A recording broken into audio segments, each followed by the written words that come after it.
Breastfeeding can be one of the most natural and rewarding experiences.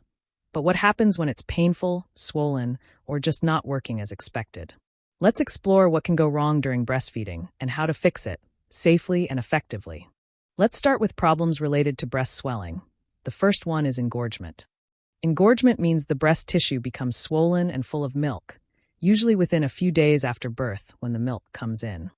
The breasts may feel hard, warm, and painful, and your baby might struggle to latch on properly. A latch means how well your baby's mouth attaches to your nipple to draw out milk. Second is ductal narrowing, sometimes called a blocked duct. Happens when swelling compresses part of the milk ducts, making milk flow difficult. It may cause a painful lump with red skin over it or a white plug at the nipple's end. If these blockages don't improve, they can lead to mastitis, which is inflammation of the breast. Mastitis may cause fever, body aches, and fatigue, often due to bacterial infection when milk flow is obstructed for more than 1 or 2 days. To relieve these problems related to swelling in the breast, the goal is to keep milk flowing and reduce discomfort by doing the following. Breastfeed regularly, feed your baby when they are hungry, and make sure they latch on the right way. Trying different positions helps improve milk drainage. Gently massage the breast to help release milk. Don't try to empty your breast completely. This can signal your body to make even more milk, worsening engorgement. If your baby can't latch, hand express, or pump just a small amount of milk. This softens your breast so your baby can latch on better. Avoid overpumping. It can worsen swelling. Feed your baby directly when possible, as pumps sometimes fail to clear blocked ducts. Avoid using nipple shield, which is a thin, silicone device that covers your real nipple during breastfeeding. Wear a supportive but non-tight bra. Use cold packs or cool cloths between feeds to reduce pain and swelling. Pain relief options include acetaminophen or ibuprofen. And don't stop breastfeeding abruptly. This can make swelling in the breast worse. So how can you tell if your baby has latched on properly? Here are the key signs of a good latch. The baby's top and bottom lips are wide open, almost like a big yawn. The lower lip is turned outward and pressed firmly against the breast. The chin touches the breast, while the nose is close. The cheeks look full, not sucked in. The baby's tongue extends over the lower lip and stays beneath the areola while feeding. And most importantly, you feel comfortable. You may sense a gentle tugging or pressure, but there should be no pain or nipple rubbing. The next common issue is sore or painful nipples. A little tugging or pulling during feeding is normal, but sharp pain or rubbing is not. The most important thing you can do to prevent and deal with nipple pain is to make sure your baby latches on the right way.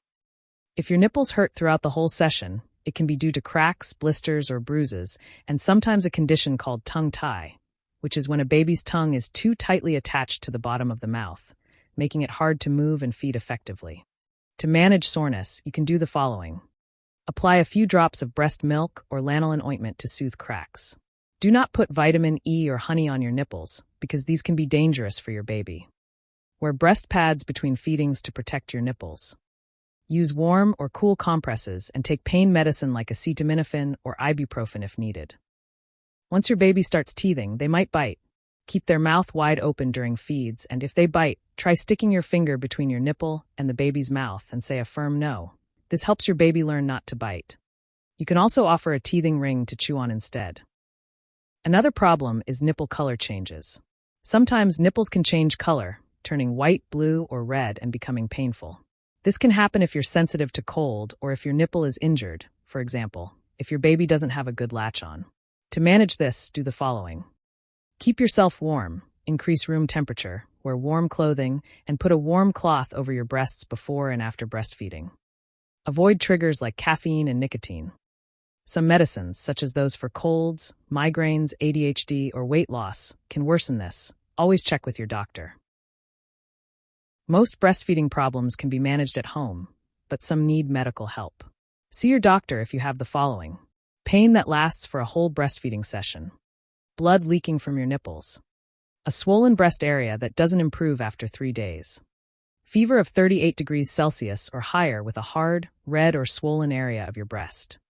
Flu-like symptoms including chills, muscle aches, or feeling very tired. Or if you're worried you are not making enough milk. You can also talk to a lactation consultant, a healthcare professional trained to assist with breastfeeding technique and challenges. Breastfeeding challenges are common. But with the right care, most can be managed safely while continuing to nourish your baby. Remember, it's not about perfection, it's about connection and health. If you found this helpful, hit subscribe for more videos on maternal care and share this with anyone learning about breastfeeding.